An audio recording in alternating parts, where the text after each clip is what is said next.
the very formation of the Earth, through the forging of the continent, to the origin of life and the conquest of the land. Your destination is the present day. But it's only now, as we race towards our modern world, that the familiar face of Australia is finally revealed.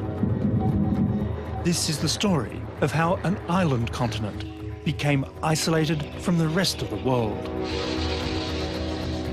and how the life aboard this wandering ark adapted to a changing landscape. But it's a rocky road we travel. When the age of the dinosaurs came to a dead stop 65 million years ago, a great darkness settled over the planet, and the whole course of evolution shifted.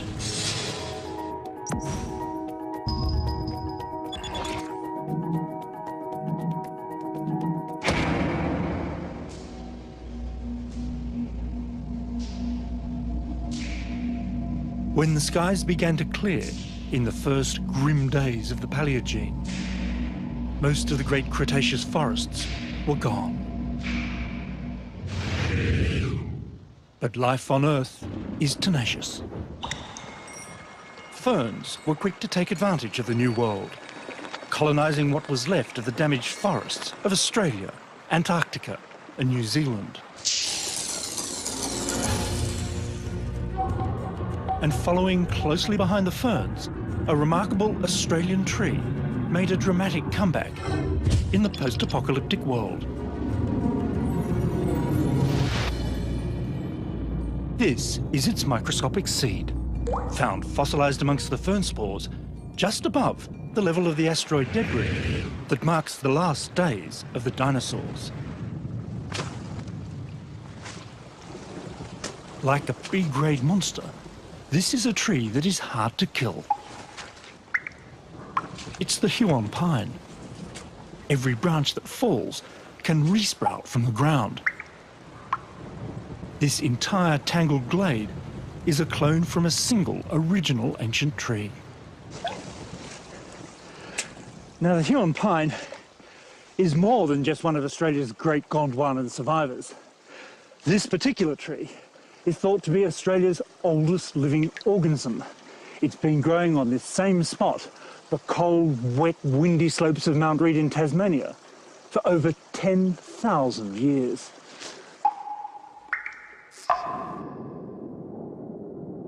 But while life was on the rebound, the supercontinent Gondwana was in its death throes. And the consequences for Australia would be dramatic.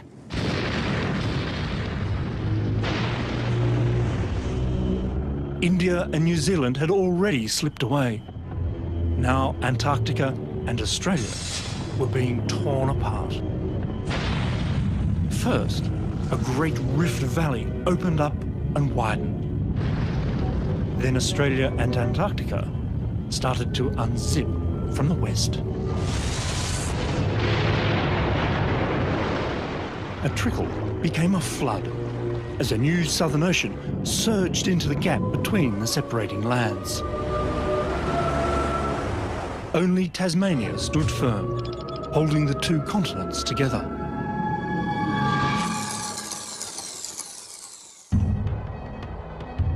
Today, Tasmania wears its war wounds with pride. For over 100 million years, intruding molten rock had been forcing its way upwards, looking for a weak spot. This is the volcanic dolerite rock that now dominates Tasmania. There's more of this rock here than anywhere else on Earth. Towering dolerite sea cliffs guard the coast. Dolerite punches through the highlands, and the rock glowers over the capital of Hobart itself. All indelible evidence of the dying days of Gondwana. This was a torrid time across the planet. Although much of the Australian landmass still lay within the Antarctic Circle, the climate was warm rather than polar. thanks to a sudden surge of greenhouse gases that peaked around 55 million years ago.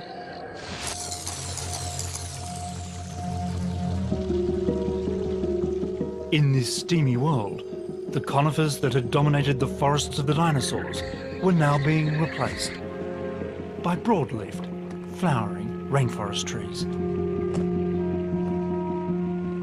Some live on, here in Tasmania's forests. These leaves belong to a characteristic Gondwanan tree, the southern beech, Notophagus. You can still find Notophagus on the Australian mainland, in South America, and even Antarctica, as fossils.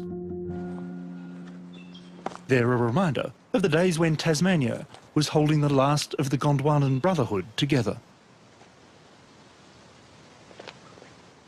At the time, you could have walked all the way from Australia via Tasmania and Antarctica to South America without ever leaving the green embrace of the great Gondwanan forest.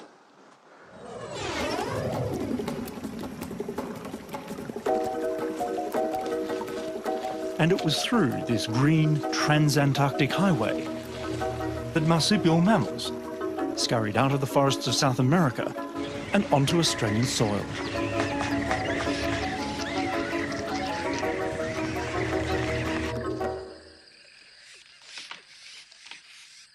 Marsupials, mammals with a pouch to carry their young, now dominate Australia. But marsupials were neither the first nor the only mammals in the country. They found themselves mingling with the monotremes, curious furry enigmas like the platypus that still laid eggs. A legacy from their distant reptilian ancestors. Only two types of monotreme live on our planet today, and they're both a little peculiar. Now this little guy, of course, is a truly famous Australian. It's the echidna, or Tachyglossus, and it's one of the true survivors for the early ages mammals. And we know that because it lays eggs like the platypus. He's tunnelling to China, I think.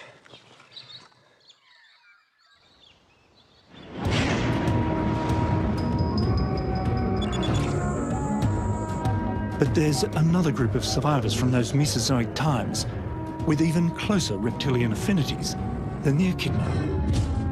And they still inhabit the forests of their forebears.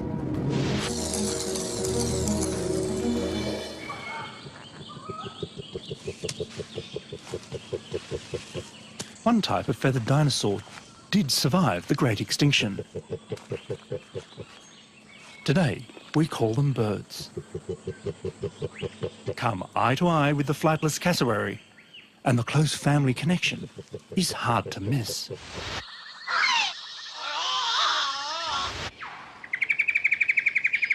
While cassowaries owe their existence to the dinosaurs, the rainforests of tropical Queensland owe their existence to the birds. It's a chain of connection that links down through time, all the way to the Hewitt family, modern human residents of the ancient rainforest at Cooper Creek.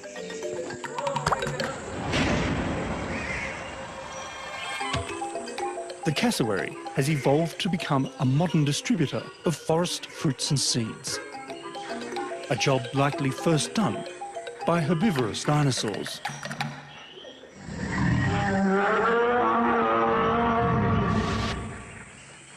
This is the cassowary plum. The cassowary is the only animal large enough to be able to swallow this fruit whole, and in doing so, increase its germination rate from 7% to an ultimate 92%.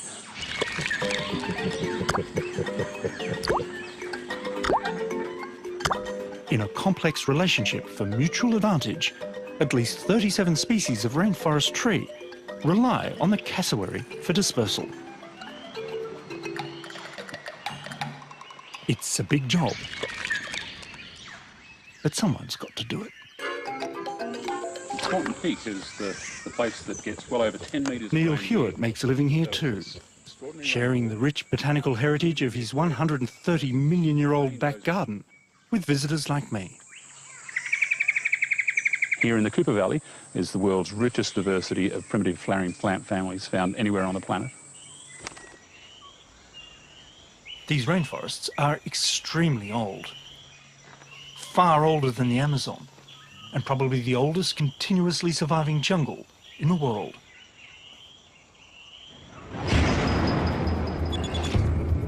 Today, they cover less than 1% of the surface of Australia. It seems hard to believe that for so many millions of years, most of this now arid continent was festooned with forests of almost unimaginable richness.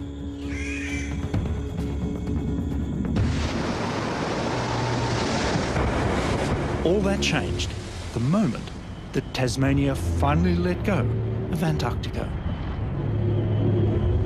And with the apron strings torn asunder sometime between 30 and 40 million years ago, Australia sailed free from the rest of the world.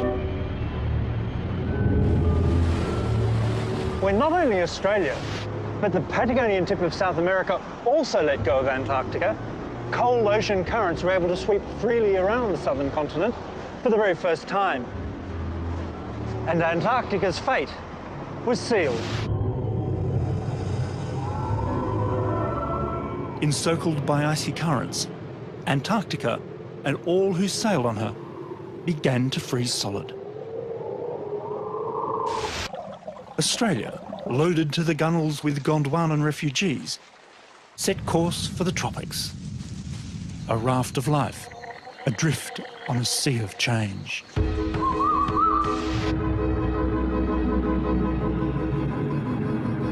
And as it drifted, it dried.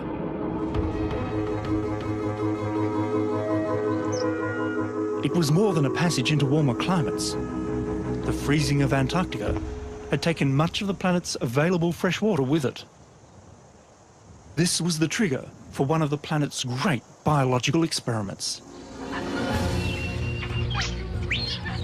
Isolated and alone now, Australia's plants and animals began taking on their own unique identity.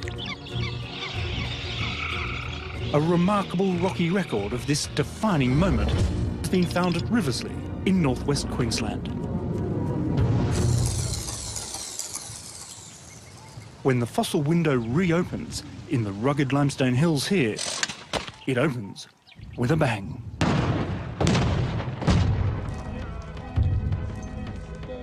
For prehistoric animal hunters like Mike Archer, Riversley is one of the richest caches on the continent. We know nothing about Australia's mammals right through the period when Australia separated from Antarctica at 35 million years ago, until suddenly the window is thrown open and there are thousands of fascinating things to look at. They document the last 26 million years of Australian history in exquisite detail. With every fossil-rich boulder recovered and bone, tooth and jaw released from acid bath, the ancient animals of Riversley are telling their own backstory of Neogene Australia.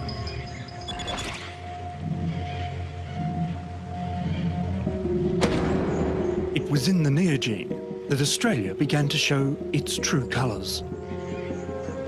The beginning of Riversley's story was of a rich forest. Cool, temperate, permanently wet, no seasons.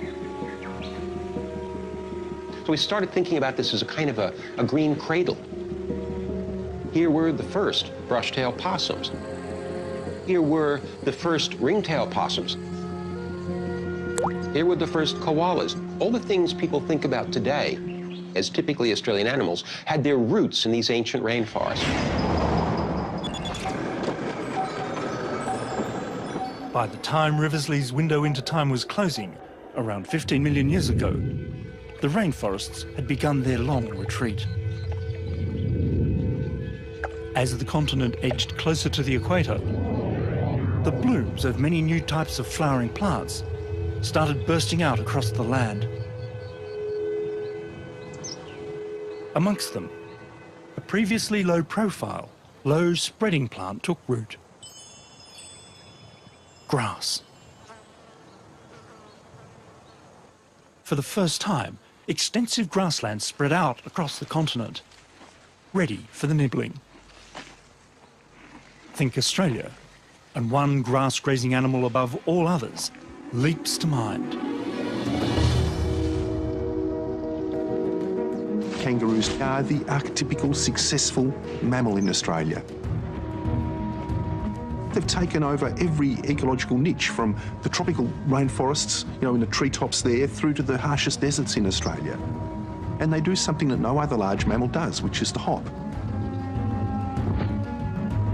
Perhaps the most energy-efficient means of forward motion developed by a mammal, hopping allows kangaroos to move vast distances over a tough country. The quintessential Australian they may be, but how did such a biological oddity come about? So if you can take the bag for me. It's a puzzle that mammologist Tim Flannery has sought to solve since his early 20s. It's got very, very coarse hair. I crawled around on my hands and knees for days on the edge of a salt lake, and I finally picked up this thing that was the size of a match head, really. It was just a tiny bone. And I knew immediately, I put it on my tongue, washed the salt off it so I could see it properly, and knew that it was the ankle bone of an ancient kangaroo, far more primitive than anything that had been seen before. Tim had found the missing link between the kangaroo's tree-loving possum-like ancestors and the ground-dwelling, grass-nibbling hoppers on the country's coat of arms. If you look under the microscope here, you'll be able to see that little stepped facet there. See how it's got like a double step on it? Oh, absolutely. It's clear as day. However small, the shape of this ankle bone is the key to the kangaroo story. With this stepped facet locking the bones closely together, ankle twisting was a thing of the past. Kangaroos evolved from possums. Possums need to have a very flexible foot. If kangaroos had an ankle like that, they'd dislocate their ankle every time they hopped. And that step structure is what they evolved.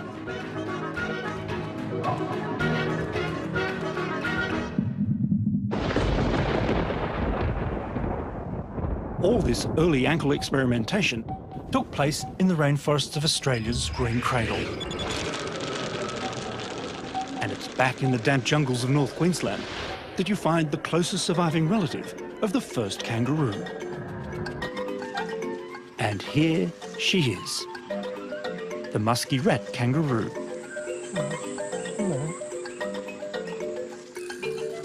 The most primitive living member of the kangaroo clan, and a living fossil. The first thing you'll notice about this busy little girl is the way she moves. No matter how long I sit here watching her eat food in the forest, she'll never hop. Hopping for kangaroos came later. Down from the trees, and now with improved ankle bone technology, the first kangaroos were set to make that giant evolutionary leap.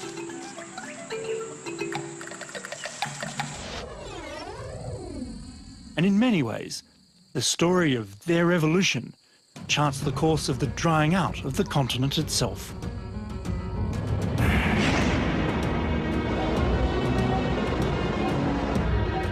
Not only new animals emerged out of this green cradle, the plants were changing too. The old Gondwanan forests shrank steadily back to the country's damp coastal corners.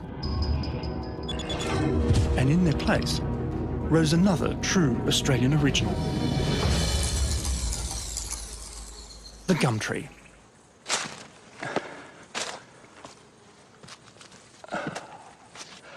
Now this is a tree definitely worth hugging. Meet Centurion, the tallest eucalypt in Australia and the tallest flowering plant in the world.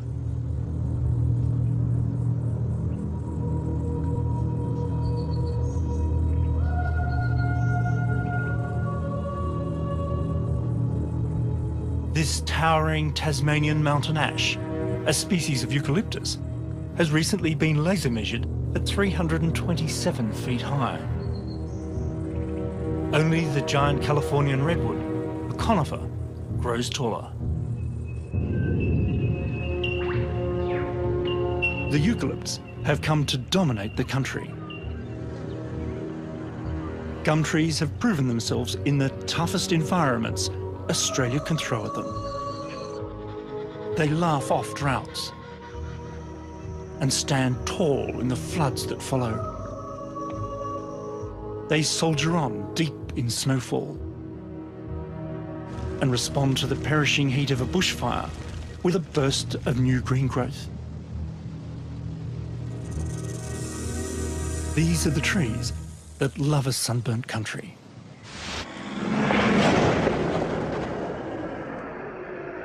And just as well. About 5 million years ago, desert began to finally claim Central Australia. The last vestiges of a jungle flora, now surrounded by a sea of sand and spinifex grass, found refuge deep in natural soaks and damp gorges. Arid Australia had arrived, and so had the Quaternary.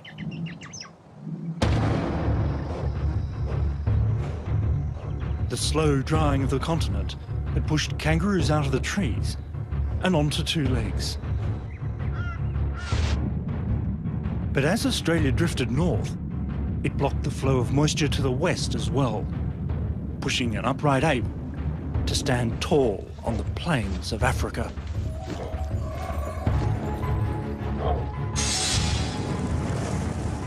But even more change was on its way. The Ice Ages. While Australia escaped the heavy ice sheets that remodelled the landscapes of the Northern Hemisphere, these cycles of freezing weather and glaciation sucked even more moisture from the sky. Sea levels dropped dramatically, exposing dry land from New Guinea to Tasmania. Plants grew even tougher and less nutritious. It was a climate change that pushed animals in a radical direction. Best seen with a swift descent into South Australia's Naracoorte Caves.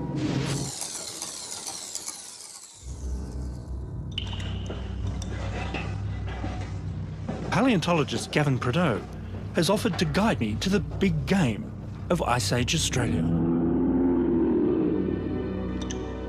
The ground under Naracoorte is riddled with caverns, into which animals have stumbled and fallen to their deaths.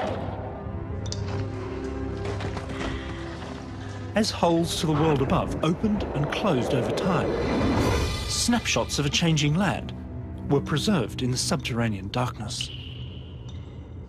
In 1969, a team of scientific cavers pushed on into the bowels of the earth here, further than you might think sensible. This is the famous squeeze. So we're going through there? Yes, we are going through there. You're kidding me. Nope. Helmet on the side as you come through the tight bit, and then just use your toes to push yourself along. Some people do this for fun. Blimey, this is tight.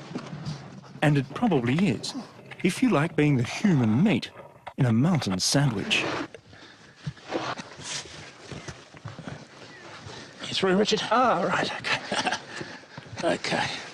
Most of the mammals that entered these caves never made it out alive. Well, here we are, Richard. The pit of doom. Certainly was.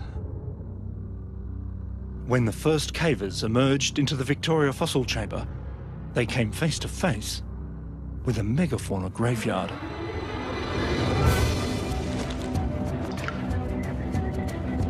Megafauna means giant animals, basically. Big animals from the last million years or so. Animals like Diprotodon, about the size of a rhinoceros, probably weighed around 2.5 tons. Diprotodon, the largest marsupial that has ever lived, grazed alongside the largest kangaroos of all time. Brocoptodon Goliath grew over 2 meters tall.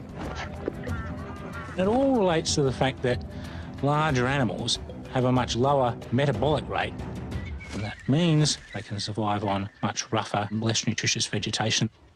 becoming more and more widespread across Australia as the country dried out. And of course the carnivores, the meat eaters, get bigger because the herbivores get bigger. This is the skull of Thylacoleo, Australia's marsupial supercarnivore. It had stealth, speed, and a bite force without mammalian equal. Thylacoleo was the top mammalian predator in Ice Age Australia, but not for long. A placental mammal made landfall somewhere on the northern coastline. It didn't fly in like the bats, or swim like the rats. This mammal must have come by boat.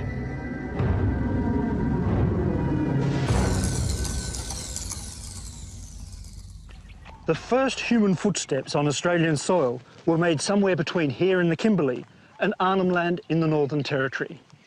The people came out of the setting sun from Indonesia in the northwest, and they came a staggeringly long time ago. Modern science is now able to put dates on the arrival of the first people. Geochronologist Bert Roberts uses sand grains and laser light to peer back to the start of the human story. Using the very best techniques we can at the present stage, we now think that people got to Australia maybe 50 or 60,000 years ago. And the very earliest occupations took place in the north of the country, maybe through Kakadu, maybe through the Kimberley. Wherever those first people landed, they found themselves on a lonely, alien coastline. With the oceans rising behind them and a dangerous welcoming committee, they pushed on. Once you push your way through the mangroves, you would have found a world unlike anything that you'd seen. There would have been gigantic tortoises with horns like a cow. So there was a giant flightless goose-like bird called Genyornis. Huge wombats, huge kangaroos, giant echidnas, even giant koalas. 60 species of short-faced kangaroos. And giant goannas, about 5 times the size of a Komodo dragon.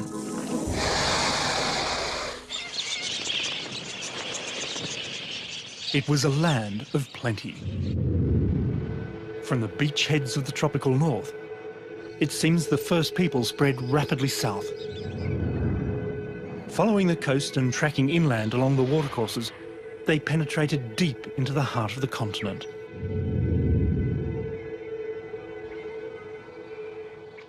Within only a few thousand years, it seems, people were camped by the shores of Lake Mungo in far western New South Wales.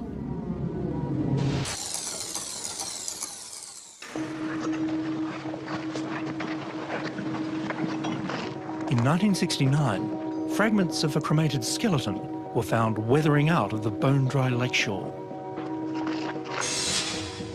A second discovery soon followed.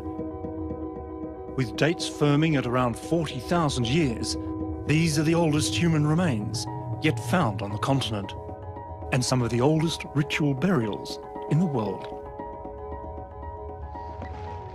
Roger that, stand 4 done. This is bone 5. The crumbling clay of the prehistoric lake edge is still releasing secrets. Animal dinners cooked on fires amongst the dunes. Fragments of stone tools.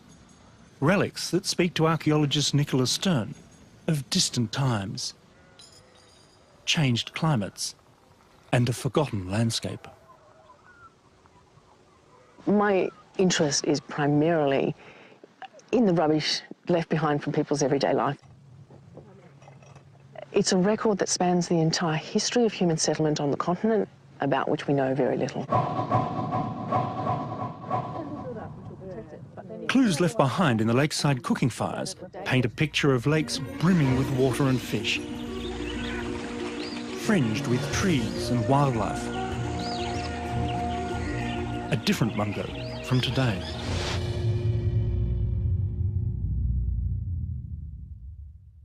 Mungo is a magic and moving place. You can walk in a landscape where people have been leaving footprints for over 50,000 years. There's few places on the planet with such a continual record of human occupation. Half close your eyes and you can almost hear the sounds of the people camped on the shoreline and enjoying a sunset, much like this. There are other ghosts in this landscape. Even before the first human burials here, the giant animals of the megafauna had disappeared from the continent. The timing alone suggests human involvement, but this remains a scientific cold case, hotly debated.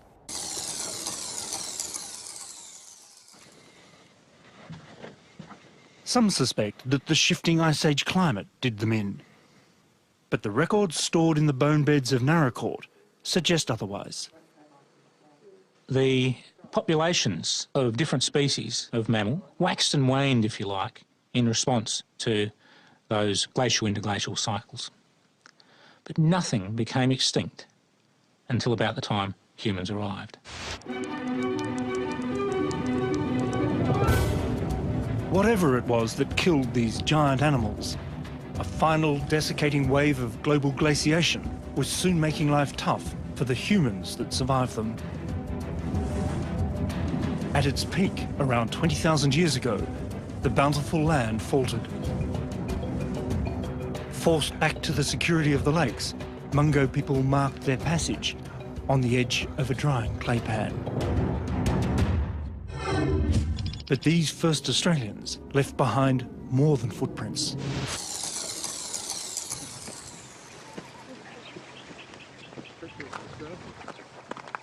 Rock shelters on the Kimberley coast hold a collection of cultural evolution extending back, it's suspected, as far as the last Ice Age. With the arrival of the first people, the story of Australia is written not only in the rocks, but on them as well. Rocks polished smooth by the rub of countless human bodies, an artwork to rival any modern gallery.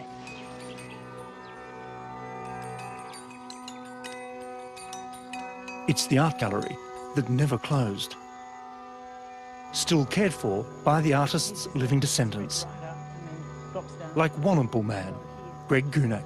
Oh, hi. Hello. Greg. Hey. Hello, welcome to Warrnambool country. Pleased to meet you. I'm so glad to be here. It's just so impressive.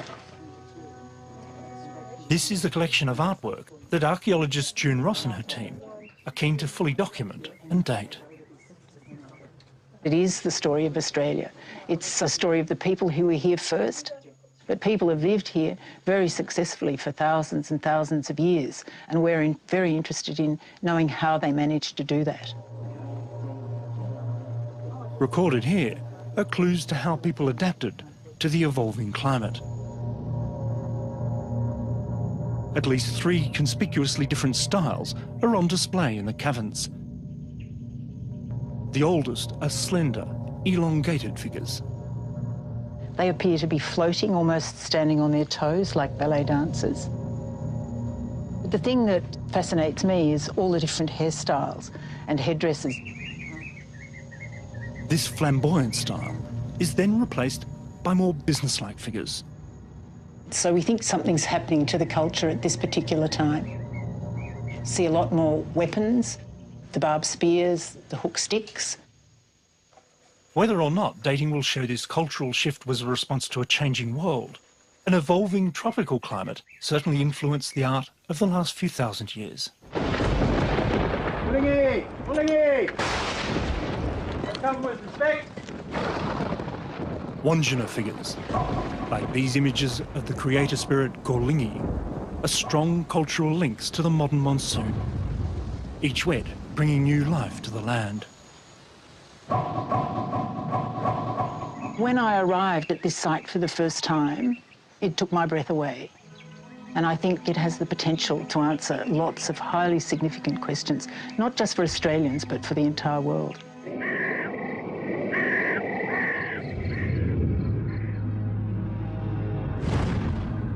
Across the country, Aboriginal Australians were witness to extraordinary change. They saw people walk to Tasmania, the last volcanic eruptions on Australian soil, And then, the coming of the Europeans.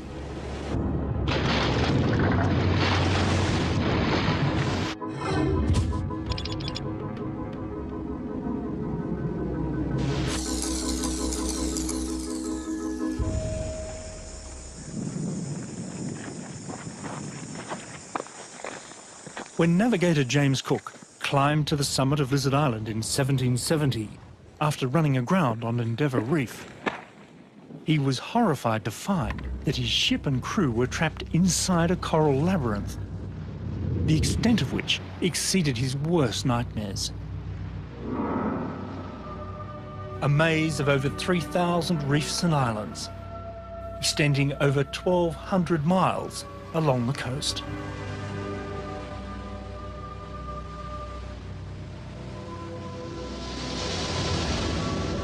Australia's Great Barrier Reef is probably one of the greatest reef systems the planet has ever seen.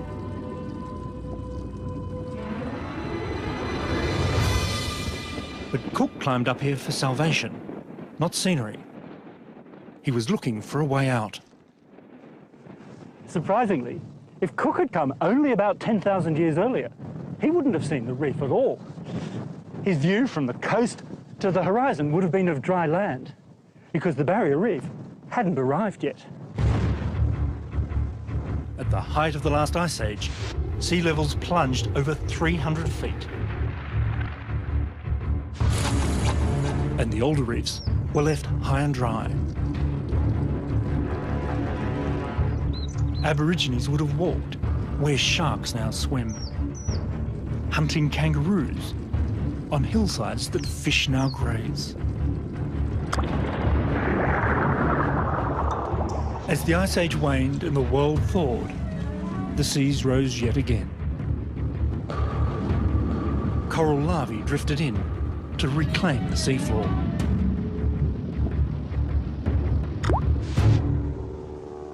Today's Great Barrier Reef, so big you can see it from space, is a surprisingly new arrival on the Australian stage. And so, for the most part, are we. In many ways, you can think of James Cook's climb here to the summit of Lizard Island as a kind of turning point, the place from where our modern, still unfolding chapter of Australia's long story began. Because it's from here that he spied an escape route back to England, and the modern world soon followed.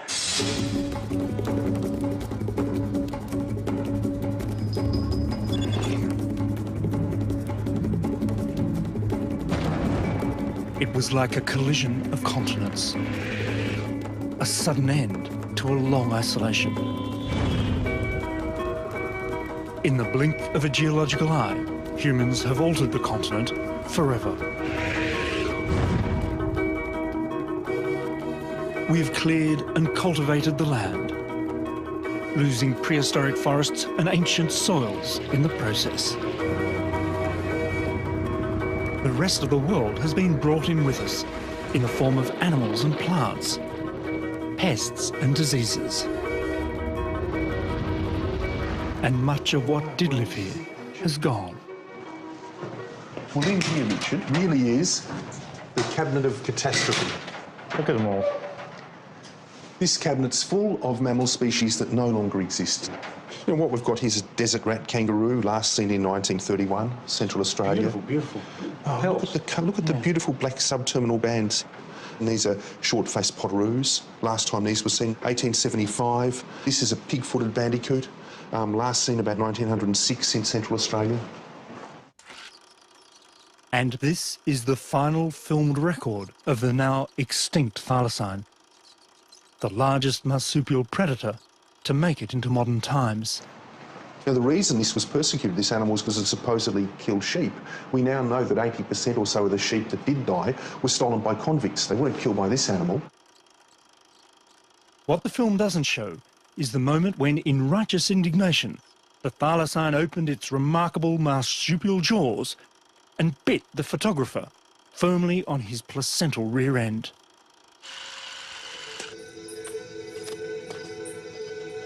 Many of Australia's marsupials remain at risk. This extinction event is coupled with the one that happened 50,000 years ago, the giant megafauna, it's on the sort of scale that we see in the great prehistoric extinctions. It's the devastation of a continent. As clear as the cosmic dust marking the last days of the dinosaurs, our indelible radioactive signature is now being recorded in the rocks. The mark of the age of man.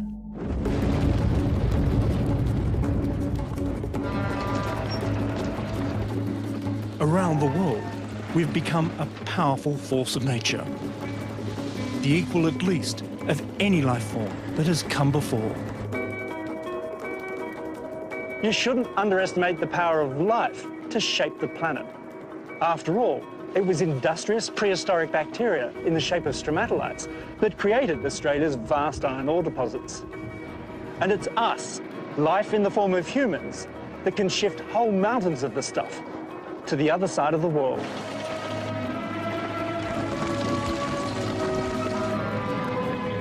Each year now, humans shift more rock and soil than the flow of rivers and glaciers carries to the sea.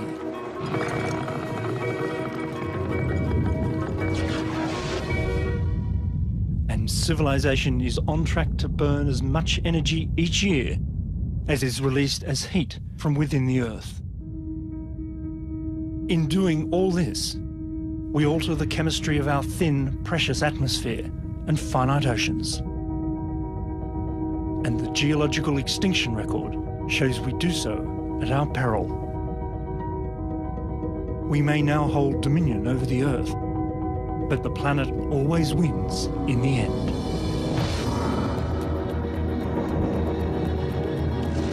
Almost nothing we see in the landscape of modern Australia will survive the test of geological time.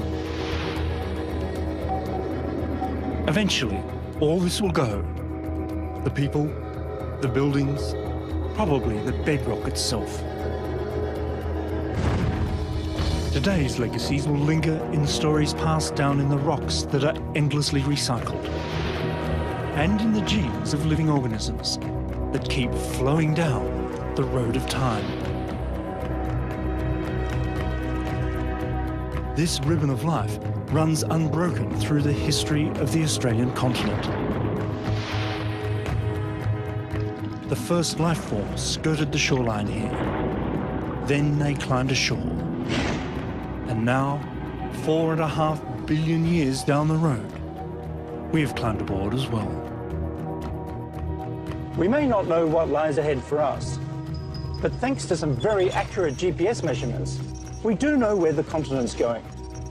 Each year now, Australia and everything on it is moving about the length of my finger, in this direction, towards the Northern Hemisphere.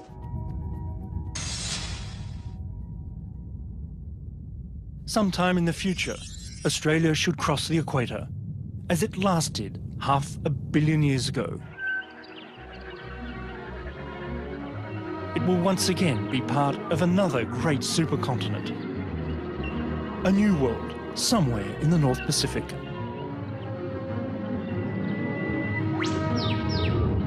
Our challenge in this, our geological instant, is to steer a path that does not cut our own future short. And with it, that of the many plants and animals along for the ride. That is what is so remarkable about the age we live in. For the first time in history, there's a species on this remarkable walkabout continent that has that choice to make.